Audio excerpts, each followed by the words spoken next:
Welcome students, मैं शिप्रा मिश्रा आपको pedagogy और बायोलॉजिकल साइंस में उसकी 3rd यूनिट में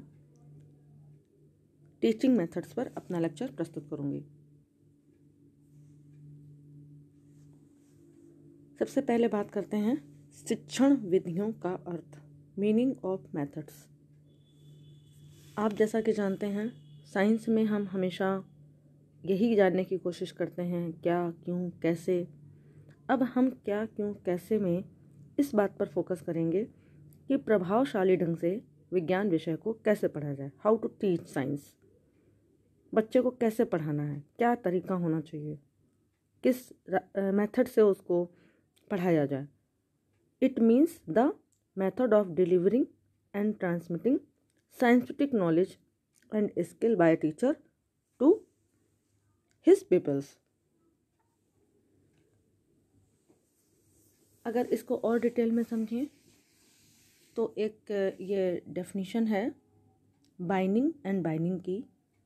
the best methods are those which arouse interest and effort, which develop self activity and initiative, which stimulates independent thinking and judgement on the part of the people and which make for cooperation and socialisation.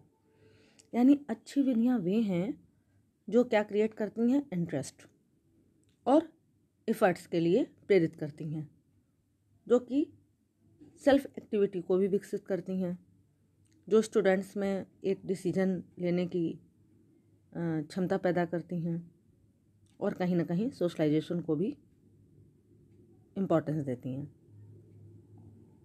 अब ये कौन कौन सी विधियां हैं? Number 1 है आपकी inductive method, आगमन विधि, deductive method, निगमन विधि, लेक्चर डिमॉन्स्ट्रेशन मेथड, व्याख्यान प्रदर्शन विधि, ह्यूरिस्टिक मेथड, अन्वेषण विधि या खोज विधि, डिस्कशन मेथड, विवेचन विधि, प्रोजेक्ट मेथड, योजना विधि, लेबोरेटरी मेथड, प्रयोगशाला विधि and last one problem solving method, समस्या समाधान विधि।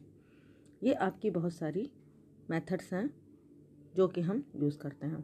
अब हम वन बाय वन एक एक करके डिस्कस करेंगे। सबसे पहले आपका इंडक्टिव मेथड या इंडक्टिव अप्रोच, आगमन विधि।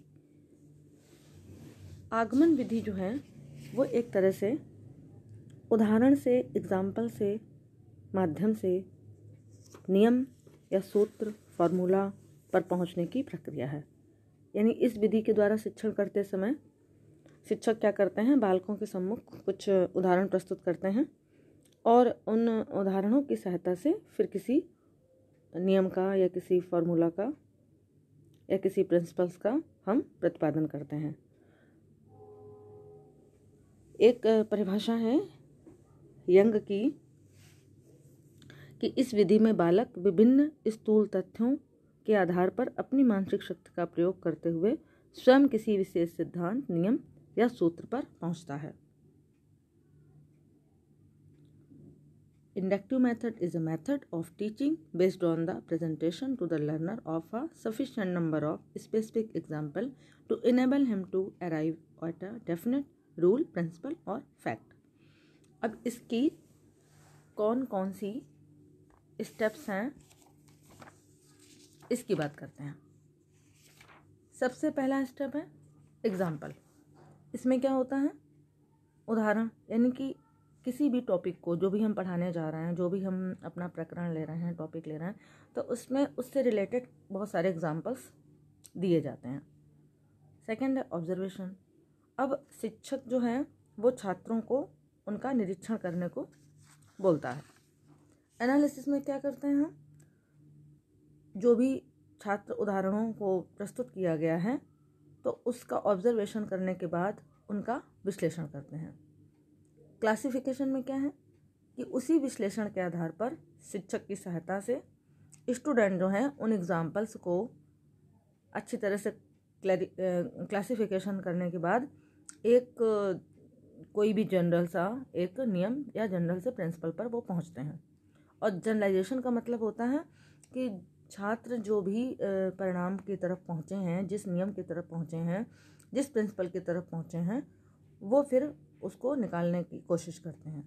यानी एक जो प्रिंसिपल बना उसको पूरी तरह से सब में वर्गीकृत किया गया या उसको जनरलाइज किया गया, सामान्य नियम बना दिया गया। इसमें जो शिक्षक होते हैं वो छात्रों की सहायता भी करते हैं। अब इसकी मेरिट्स क्या हैं? ये एक तार्किक लॉजिकल मेथड है और ये इंक्रीजेस फॉर रिसर्च, यानी कि कहीं ना कहीं शोध की प्रवृत्ति को जन्म देता है। मतलब बच्चों में ये क्षमता पैदा करता है कि वो अधिक से अधिक शोध प्रवृत्ति की तरफ बढ़ते हैं।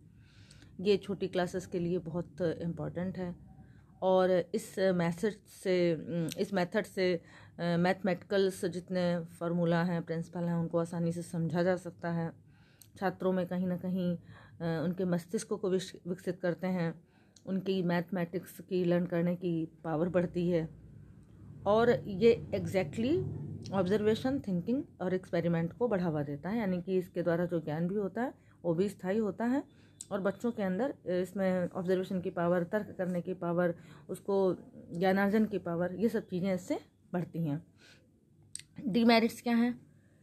क्योंकि इसमें छात्र जो हैं वो बहुत धीमी गति से सीखते हैं, तो एग्जैक्टली बहुत सारे डाटा की ज़रूरत पड़ती है जो कि सही से इसमें वो एक निश्चित उसमें नहीं पहुंच पाते हैं।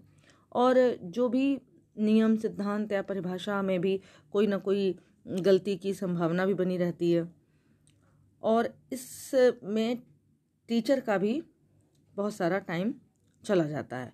यानी कि इसको बहुत अनुभवी शिक्षक द्वारा ही दिया जा सकता है और शिक्षकों को भी उदाहरण प्रस्तुत करने में बहुत कठिनाई का अनुभव होता है। नेक्स्ट है आपकी डिडक्टिव मेथड, निगमन विधि।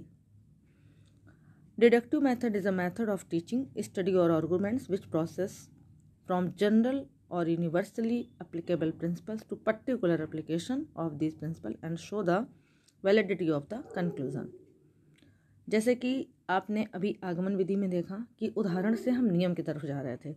ये कैसी है? Just opposite.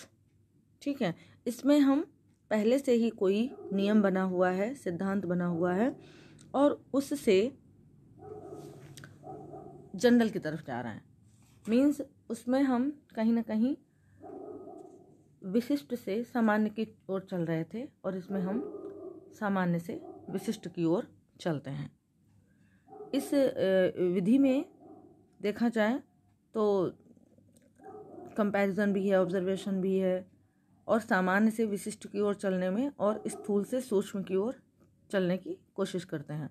तो ये विधि एकदम जो मेथड है डिडक्टिव, वो एग्जैक्टली आगमन जो मेथड है आपका, इंडक्टिव मेथड है, उसका जस्ट अपोजिट है।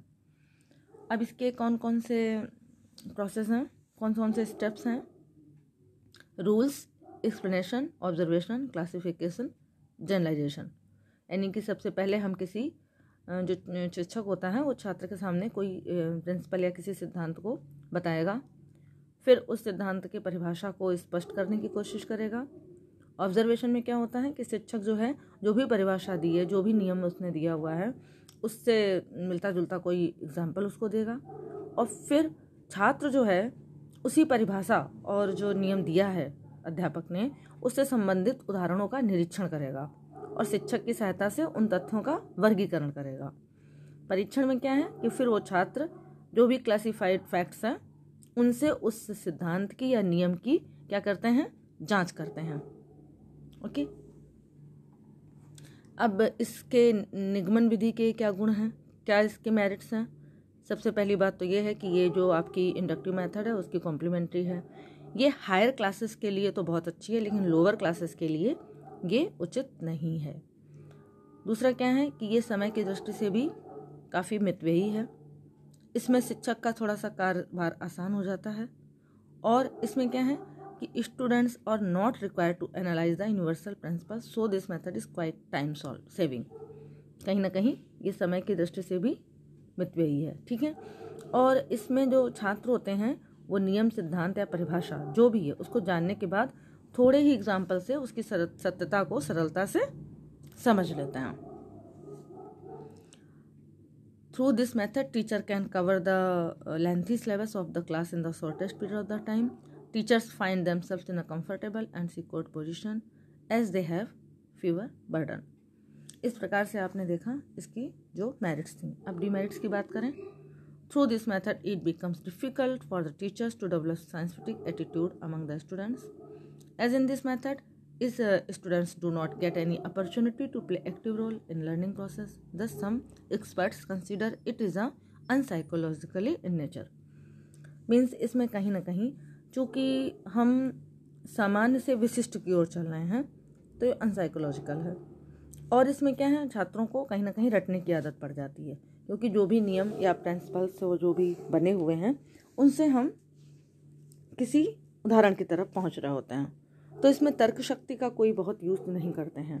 तो ये अप्रोच है वो लोअर क्लासेस के लिए उनकी तर्क शक्ति का विकास बिल्कुल भी नहीं करती है। रायबर्न महोदय हैं, उन्होंने कहा हुआ है कि आगमन के बाद निगमन का प्रयोग आवश्यक है। विशिष्ट उदाहरण देकर बालकों से सामान्य नियम निकलवा लेना ही पर्याप्त नहीं है, वरन यह आवश्यक है कि वे आगे बढ़ें और अपने ज्ञान की वृद्धि के संबंध में तथा नियमों की परीक्षा के संबंध में सामान्य नियमों का प्रयोग करें।